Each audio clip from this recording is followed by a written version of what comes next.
Hello everyone, I hope you're having a wonderful day. Today, we're going to uncover the shocking moment when baby Henry starts choking on thick stove smoke, and Alex makes one urgent decision that changes their home forever. If you enjoy the story, don't forget to subscribe so you won't miss the next videos. Dawn mist clung to the thatched roof, and the half-finished wooden house sat in the highlands like an unfinished promise.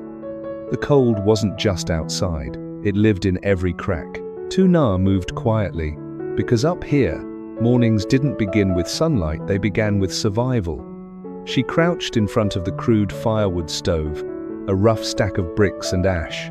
Her hands were calloused from gathering shoots and hauling water, but steady as she wedged damp sticks into the embers. She needed heat to push back the mountain air, to keep it from crawling into Henry's bones. The flame caught with a soft crackle. For a second, Tuna felt relief. Then, the smoke came. It didn't rise and vanish the way it should.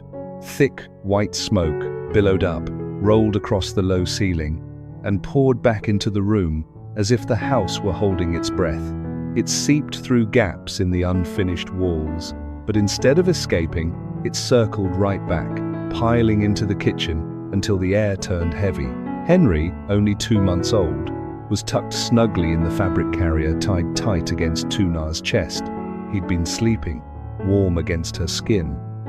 But the moment the smoke thickened, his tiny face tightened, like something invisible had pinched him. His lips parted, his chest fluttered, then the first cough burst out, harsh, dry, too loud for such a small body. Tuna froze, fingers hovering above the fire. Henry coughed again, then again short, ragged bursts that made his whole body jerk against her. It sounded like he was choking on dust and cold at the same time. Hey, shh, Tuna whispered, lifting a hand to pat his back through the carrier. Her touch was gentle, practiced, desperate.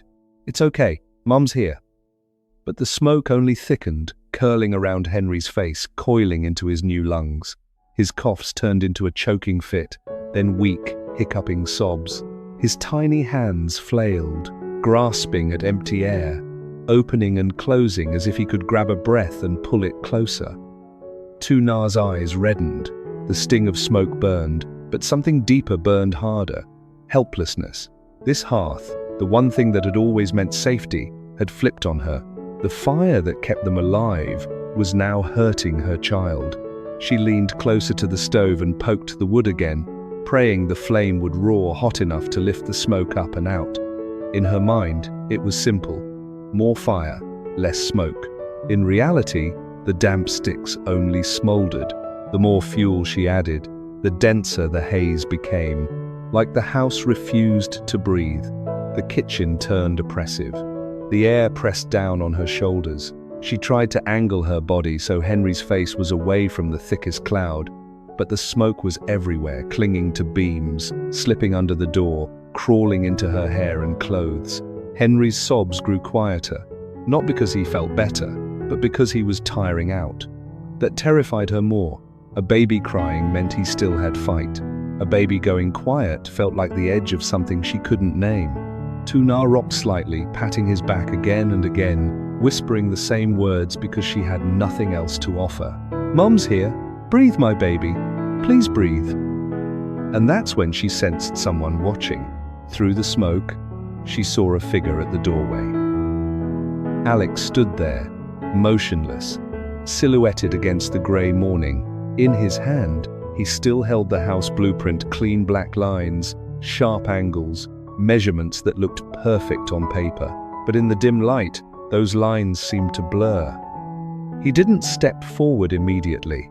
He stayed at the threshold, breathing slowly, like he was trying to keep his own chest from tightening the way Henry's was. The baby's coughs rang out in bursts, each one piercing the room like a needle. Alex's jaw clenched.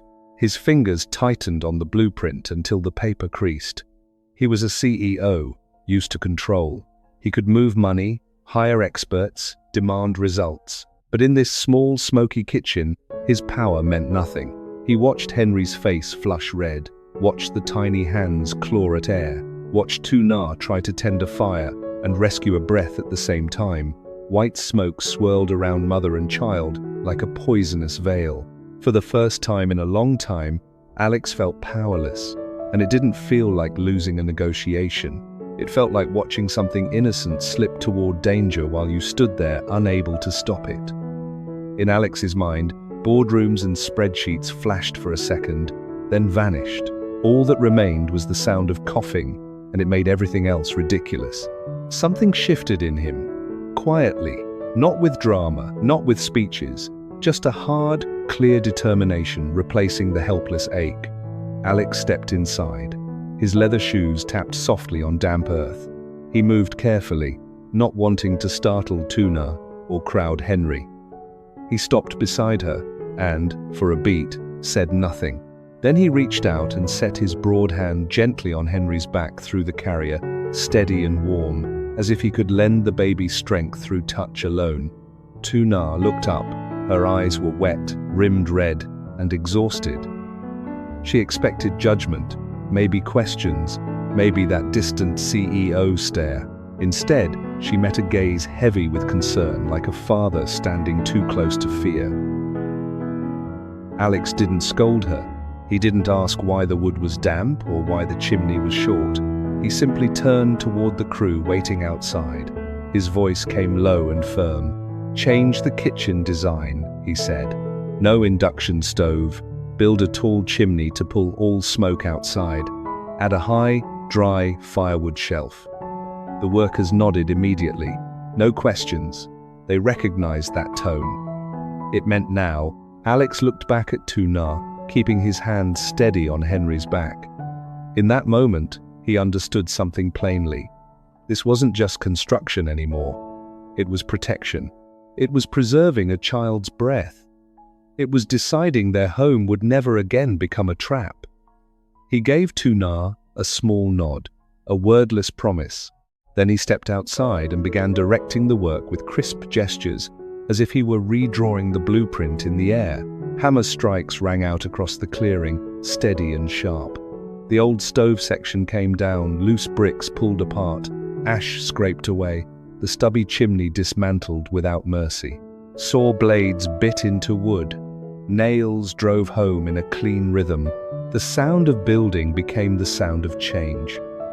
Alex stood at the center with sleeves rolled up, blueprints spread across a plank. He pointed, measured, recalculated. "The chimney must rise at least 3 meters, he said. "Angle the outlet toward the hillside so wind carries smoke away. Firewood shelf, dry timber, 1/2 meter off the ground. Add an overhang for rain." He checked the slope himself to prevent backdraft. He ran his hand along seams, searching for gaps where smoke could sneak back inside. Sweat traced down his forehead despite the cold, and he didn't bother wiping it away, as if the morning's fear was still fueling every movement. From time to time, he glanced toward Tuna. She sat beneath a nearby tree with Henry in her arms, rocking him slowly now that his coughing had eased.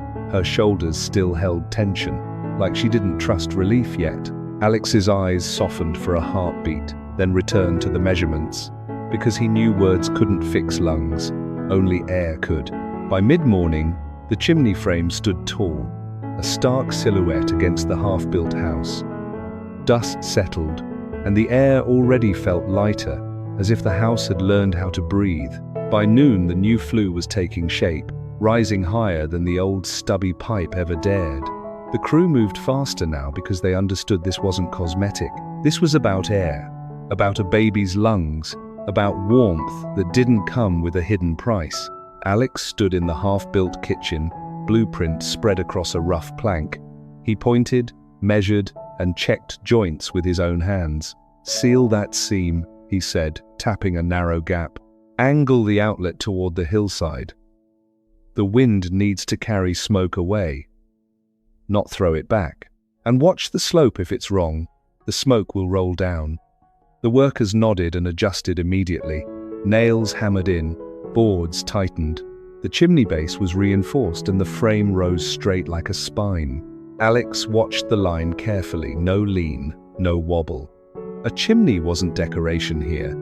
It was the difference between breathing and choking. Tuna sat beneath a nearby tree with Henry tucked against her chest.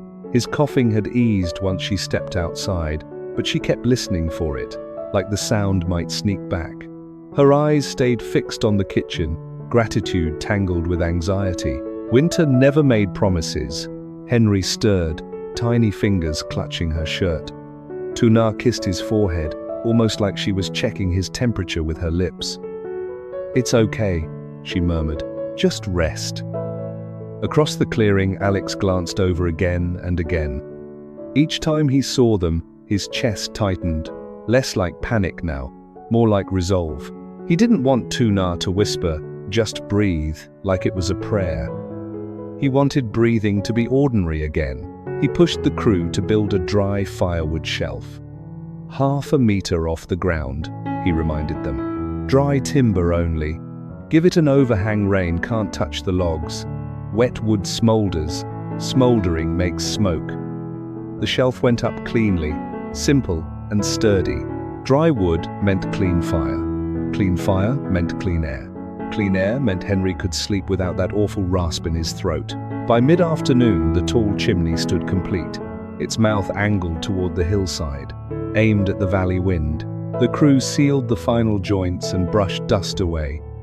Even unfinished, the kitchen already felt different, less trapped, less heavy.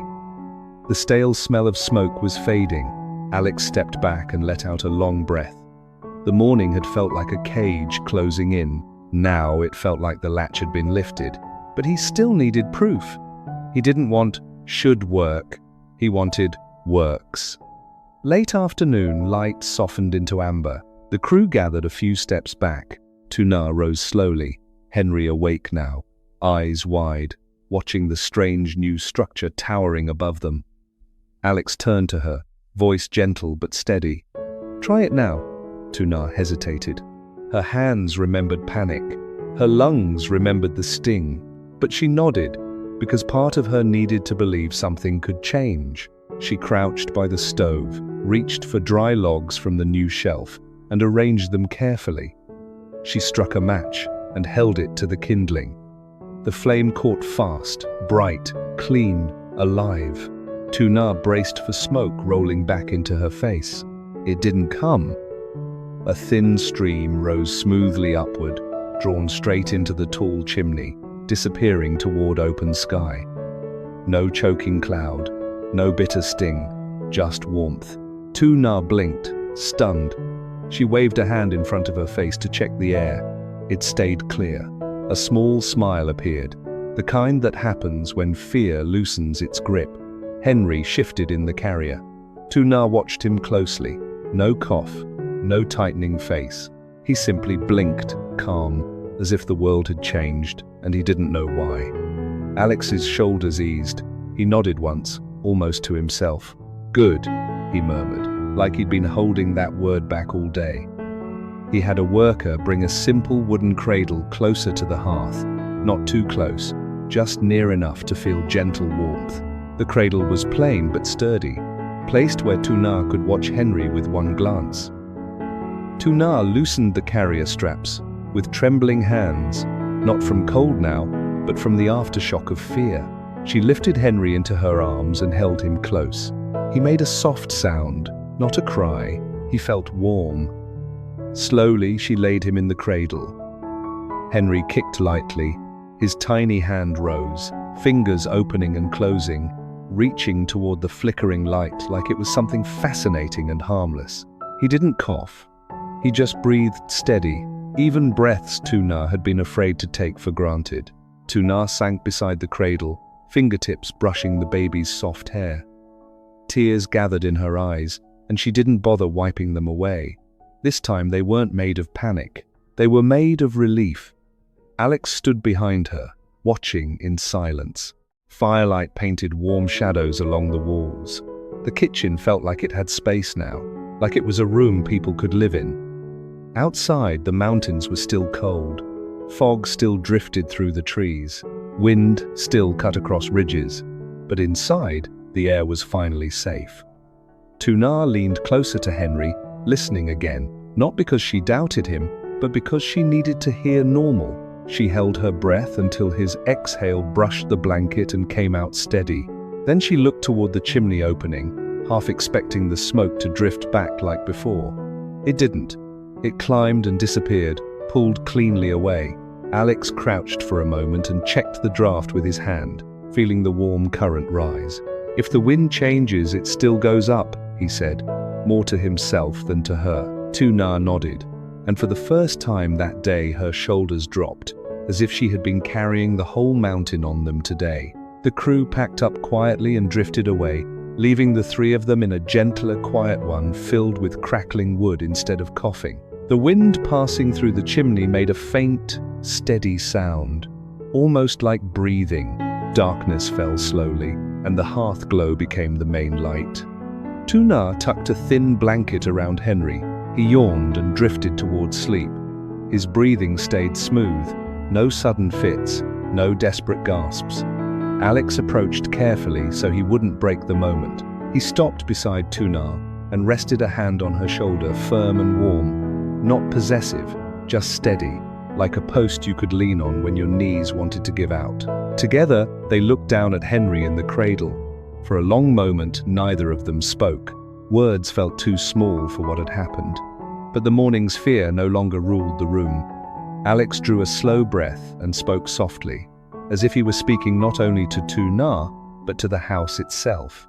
"A home is where hearth smoke only warms," he said, "never stings a child's eyes." Tuna's throat tightened. Tears slid down her cheeks, silent in the firelight. These weren't tears of panic. They were tears of release, of gratitude so deep it hurt. She leaned her head slightly into Alex's hand. Alex's fingers tightened a little, promising without words, "I'm here."